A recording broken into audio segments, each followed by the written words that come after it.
Welcome to On Texas Football. I'm Bobby Burton, joined by Gerry Hamilton and CJ Vogel. This episode of State of the Program brought to you by our friend Adam Lowy over at the Lowy Law Firm. We'll talk about him a little bit more later. But first, Gerry, I want to go to you. The guys are back at it today. We've got softball we want to talk about. We've got a big recruiting weekend. But let's start with the return of players to campus on June 1st, reporting back. And then also some initial reports of what we're hearing based on those players being back. Gerry, I'll start with you. What have you heard of late? The thing I've heard yesterday, that number one was that I think Texas is very, very high on Murad Watson, like very high on him. Thinks he's a difference maker level player. Should it surprise us? No. It should surprise people that rank the portal though. He was a freshman All-American. But Texas is very, very high on Murad Watson, and obviously he's already on campus. But that he is a guy that the term potential difference maker was used on, and that's saying something as many defensive linemen as they took and how that rotation is going to play out, and also that Texas really likes those defensive line transfers and believes the rotation is going to be really strong on the interior this year. CJ, what about you? You hear anything of late as it relates to the Longhorns and returning to campus? Yeah, I know Jack Indries made it to campus. I reported earlier in the week that he was a part of a big throwing session Sunday morning, trying to get his feet wet ahead of summer conditioning, which started Monday morning. Now, I'm sure his head's spinning just a little bit, trying to get acclimated to the city, the university, where he's living, etc. But right now, one of the big things that I've heard was he's asking questions. He's trying to expedite the process of learning the playbook, come in with basically a clear mind saying, how can I be of an assistance to this team until I fully grasp this playbook? So to get out there, he moved well. I was told the hands look good. He's going to be a playmaker as we expect for this team this fall. But Jack Indries is the first name that I've heard so far of this new bunch arriving June 1st. Murad Watson, obviously, defensive tackle out of Syracuse. Indries, tight end out of Cal. Guys, we look at it, we're talking a lot about newcomers from the portal, but also we have a guy like Nick Townsend coming in. We have Jonah Williams expected back from the baseball team right now. And then just generally speaking, we have guys that we think are going to make big jumps after arriving in midwinter, guys like Justice Terry, Lance Jackson. Are anybody like that catching your attention, or that you've heard? Gerry, I know you mentioned an offensive lineman that maybe we haven't talked about much, has kind of broken through a little bit in that regard. Well, maybe had a solid spring because, all these guys aren't going to get talked about, right? And we said it this morning on Coffee and Football. Nope, you didn't hear much about Nate Kibble until midway through the year that, this guy's having an exceptional redshirt year. And it's not that level, but we heard that Jackson Christian did have a good spring. Does that mean he's pushing for time this year? No, he's going to redshirt. But that he showed pretty well this spring, and maybe is being thought of as a more athletic and a little bit stronger in the run game version of Hayden Connor. If that's the way it transpires, that's really good for Texas because Hayden Connor did end up being a draft pick. But again, these are 2 and 3 year process to develop these guys. Yep, I see that, and I think to myself, that's what we're really going through right now. Is these guys that are new and acclimating to the team, and then the young guys that are on the up and up. Yeah. And that's really what we're looking at. I think a lot of people have seen the Justice Terry picks and to go, my goodness, what is he going to be in 2 or 3 years? And that's all fair and well. All right, let's go next to recruiting, if you don't mind, before we talk a little bit about softball and the women trying to win a national championship. I want to show y'all this graphic, Gerry and CJ, and talk about it a little bit, if you don't mind. 14 official visitors. If you take away the 3 specialists down near the bottom, Jake Collette, Mikey Bakakis, and Trot O'Neill, the kicker, punter, and long snapper, it's really 11 position players coming in this weekend for Steve Sarkisian. Gerry, Corey Wells is a new name to the list. Yeah. He's a defensive tackle out of Petal, Mississippi. Yeah, he is. And he's a guy that was on campus in the spring. I think he showed up right around 6'5", 290. I think he's weighed in at that, the height and weighed in at that, and a couple other visits this spring. Good over the ball player, but I think he's a little more than that. He's got good length, but he can play over the ball, be effective. He's a guy that a lot of SEC schools plus FSU are after. He visited Ole Miss last weekend, where I think he's a lean. Now he schedules Texas this weekend, and then he goes to Auburn, I believe, and Mississippi State on the 20th. So that's 4 pretty strong visits for a defensive lineman. I would say Mississippi, Tennessee, and FSU also offered him in May during the spring evaluation period, but haven't gotten him locked in for an OV. He chose Texas for an OV. But a guy that had a really good unofficial visit to Texas, and it adds another 4-star defensive lineman to the net that Kenny Baker has cast in this 26 cycle, which is a net I really like a lot. You see Lamar Brown, you see Dylan Berryman. Dylan Berryman is an over-the-ball player, 0-1 type of player that's really strong, 6'2" and about 320, 325. Lamar Brown has been in contact with Sarkisian and the Texas staff weekly since Alan Clark started recruiting him. That's significant because you're not bringing a guy in right now if there hasn't been constant communication. You feel like things are moving forward. You're not just taking a shot in the dark on a 5-star the first weekend in June that you really started recruiting as a defensive lineman 6 weeks ago. So he's had really good communication. He's coming in. Obviously, CJ's been the CJ Marion Carlton at edge a number of times, as well as Cohen Brown at wideout. Yeah, Gerry, I tell you what, you look at this list and it's pretty impressive. We've talked about a lot of these guys: Xavier Crowell, Cohen Brown, Malachi Lee out of Honolulu, Hayward Howard's already committed. CJ, you went and saw him. We talked a little bit about all of them almost, but one I wanted to pitch to CJ to and ask him about was Jamarian Carlton, because he's been kind of bird dogging that recruitment for us. I haven't talked to CJ about it. CJ, in your opinion, where is that recruitment at right now? And what does it look like for the Longhorns? And who are the real competitors for the young man out of the Central Texas area? Yeah, right now I think this recruitment's going to be up to Texas in terms of how hard they want to push. Do they go all out to land a Temple prospect? It took them a while to get in the race with an official visit scheduled for this weekend. Of course, Carlton was scheduled to go up to SMU for June 6th.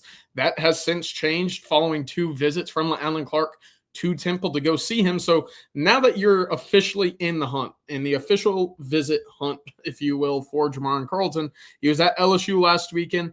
He'll be at Texas A&M the weekend after. Those feel like the big competitors at the moment. I think A&M is a team that feels very comfortable about this recruitment. Right now, I would kind of peg them to be the school in pole position. Baylor, also just right down the road. They're going to get the final say in this recruitment on June 20th as well. So Texas getting him on campus, in which he visited earlier in the spring, but it wasn't necessarily a for sure thing, right? At some point after talking to Jamarian, he said that Steve Sarkisian didn't think he was going to make it down to campus after not making the spring practice the morning. He came for a few hours in the afternoon. So there's still interest and there's still a back and forth going. But right now, how hard does Texas push? Because Carlton will be listening, obviously, with the interest after bumping SMU for this weekend's official visit date. Gerry, CJ, either of you guys have surprises on this list that you're looking for, thinking about a little bit more deeply than maybe the general fan would think about? Malachi Lee is interesting because it's so similar to Brandon Baker's recruitment. And I don't mean Malachi Lee's going to end up at Texas, but I'm starting to feel like the SEC is going to beat the Big Ten for Malachi Lee. Where early starting the spring, Michigan was the school people thought Malachi Lee would end up at. There was a point in time where after Oregon kind of had played themselves out a little bit with Brandon Baker, people thought Ohio State was the team to beat for Brandon Baker for a while. And then he ends up visiting more SEC schools than Big Ten schools. And alas, he ends up at Texas in the SEC. Malachi Lee, I'm getting the same feeling with right now. Does that mean it's Alabama? Does that mean it's Georgia? He's visiting Texas this weekend. Obviously, we're going to see. But I think Michigan should probably be nervous about this one from an SEC versus Big Ten perspective. And then I'll say Mikey Bukowskis, the punter. Of all the guys on this list, he's the most recent offer. Clemson actually extended an offer to him last night. Full scholarship as a punter. So Texas has competition for Mikey Bukowskis if he actually wants to go far from home, if it turns into something more than Texas versus SMU. CJ, you have one that you are looking forward to or thinking something special on? Yeah, there's 3 little nuggets I want to hit on real quick. Out of the 11 guys that, position players that are coming in, 9 are from out of state. That's kind of been the theme. We'll see it throughout June as well. Also speaking with Hayward Howard while I was down in New Orleans, he says this is going to be a big opportunity for him to start building the class around him. Him and Trot O'Neal, the only 2 commits in this class. Howard says, hey, Texas landed the number 1 class last year.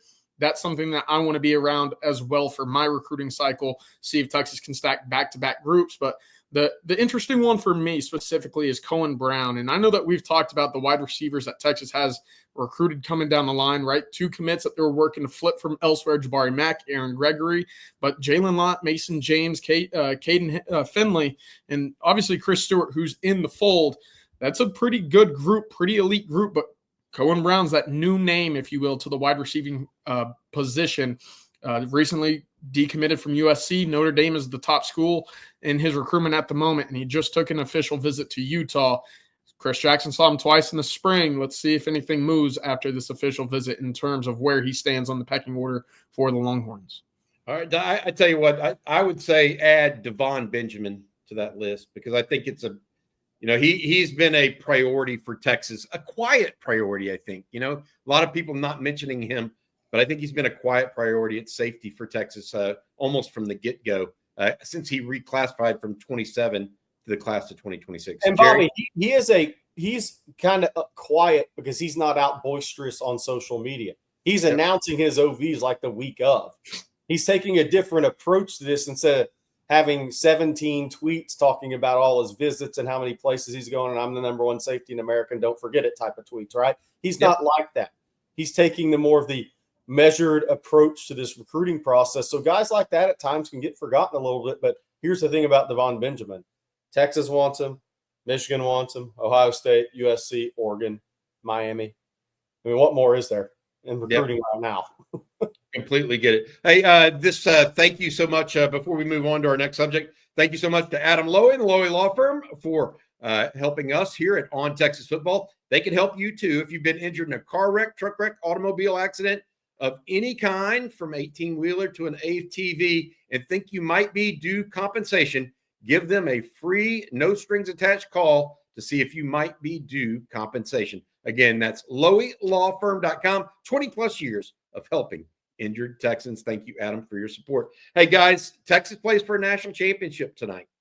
Best 2 out of 3 against Texas Tech. Texas Tech has a superstar pitcher, period. Najee Kennedy was at Stanford a year ago. Texas beat her twice, barely, both times. They beat her once this year in 9 innings while playing for Texas Tech. But the Texas Tech team has kind of coalesced around her as the season has gone on. I think she's had like 347 pitches in this for Tech consecutively. I mean, the thing about softball, if you have a great pitcher, you're going to be in the game. And this girl may not be just a good pitcher. She may be a generational pitcher, right? And that's what Texas is facing. Mike White, I think if just about anybody could trade the other 8 players for another 8 players, they would trade with Texas. They would want Texas' team, but softball's different. And the Texas Tech Red Raiders spent $1 million in NIL on this pitcher. How do y'all see this? And what do y'all think about that? I mean, I personally, I'm happy that the young lady made that amount of money. I mean, even if she doesn't go to Tech, good for her. Of course, obviously, hoping the Longhorns bring home the victory. Y'all have thoughts on that? I think if you have the means, and this is something that as a collective you want to go out and pursue and be dominant in, it's absolutely up to Texas Tech, right? And that's something they made very clear a year ago, and I think it's going to make for great softball, right? The upset of Oklahoma and the way in which Texas Tech was able to pull off that victory in the semis, I thought it was great for the sport. Oklahoma had won 4 straight national championships. They get walked off to be eliminated. The streak concludes. There's a new face that will be crowned champion, and a lot of that comes because of the portal, because of Tech's aggressiveness to go out there and attract big talent. I think it's good for the sport, and I think it's going to make for some fun storylines moving forward. Of course, with Texas having played Kennedy last year while she was at Stanford to advance to the Women's College World Series Championship Series as well. Texas walked that off following a bit of a rundown error, a blunder by Stanford that allowed the game-winning run to score. But the big thing for me in this series is basically the first team to score 2, maybe 3 runs is what's going to be the difference maker. You look at what Tegan Cavan's done in 17 innings, 0 earned runs allowed thus far. 2 runs have scored while she's in the circle. Neither of those attributed to her. And then Kennedy, you just mentioned, how about 25 strikeouts in 21 innings? Pretty darn good. If you're going to score, you're going to have to really connect on some pitches. She's only allowed 2 extra base hits in those 21 innings. And follow up with CJ. Look, I'm not a guy that watches every softball game. I'm going to throw that out there. But defense behind these pitchers, I think, is going to be the difference in this series. Who makes more unforced errors? Like CJ just said, the only 2 runs the Tegan's given up are unearned runs. What defense behind the pitcher is going to play best? I think may determine your outcome in this national championship. Because the whole thing is who can get runners on and in the scoring position against great pitching. And against great pitching, sometimes it's the unforced. It's the plays that aren't made, right? I think that's what it's going to come down to. And for Texas, I'd say this. Reese Atwood, she doesn't get in a slump very often. And I'm not saying she's in a slump, but if she breaks out a little bit, I think Texas wins the national championship. Yeah, well, I hope so. They start tonight, 7:00 on ABC. ESPN. 7:00, ESPN. Texas versus Texas Tech. It's a best 2 of 3. The second game will also be on Thursday night at 7:00 on ESPN as well. Hey, CJ, let's stick to round ball. The baseball team lost out to UTSA over the weekend. This is the state of the program. So I want to ask you just briefly, you follow Texas baseball much more closely than I do, you and Blake. What are your thoughts on year 1 under Jim Schlossnagle and what you saw this weekend and what it portends for the future and how they may attack in the portal? Yeah, for me, it's all about what steps can you take from year 1. And I think it kind of gave you a good baseline of what to expect, right? Texas is going to be very good, very competitive in the SEC under Jim Schlossnagle. The ultimate question is, will they have enough depth? Will they have enough arms? Will they get hot at the right time to sustain that run all the way through a College World Series? That's a tough thing to do. Talk about peaking too early. I'm not sure if I believe in that particularly. They just ran in some tough injury luck down the stretch. But ultimately, the talent will be there, and I believe the coaching will be there, specifically along the pitching development side, right? Luke Harrison, to be your eventual ace after Jared Spencer went down, I don't think many expected that about 6 months ago. At the beginning of the season, maybe he was a serviceable arm to start. He turned into be a pretty darn good pitcher for you. So Texas is going to be ultra aggressive in the portal this cycle. And I think that's what Texas fans expect, to know that this was a team that just won the SEC regular season title in year 1 under Jim Schlossnagle. It should give some confidence to the ultimate ceiling that this program can attain. Now, the big thing is who stays, who goes. Does Texas see other attrition from this roster? That'll be something that we'll be covering on Bases Loaded on Friday, as well as over on ontexasfootball.com. But Texas bringing in some big-time talent, one of which already on campus Wednesday morning. So we'll have that covered as well. But they're going to go all out, Bobby. Yeah, it sounds that way. They want to be very aggressive is what Blake – that's the term Blake used this morning. I think that my bigger thought process is are they well-positioned overall with Schloss? And I think we would all say yes. Are we a little disappointed they lost out in the regionals? Absolutely. Yeah.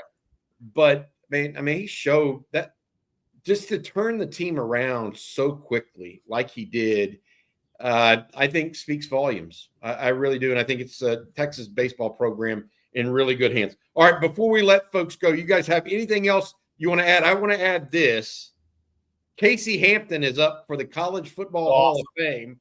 Guy that led the University of Texas in tackles as a defensive tackle. That is still one of the most undeniable. 101 tackles as a nose guard. 101 tackles as a nose guard.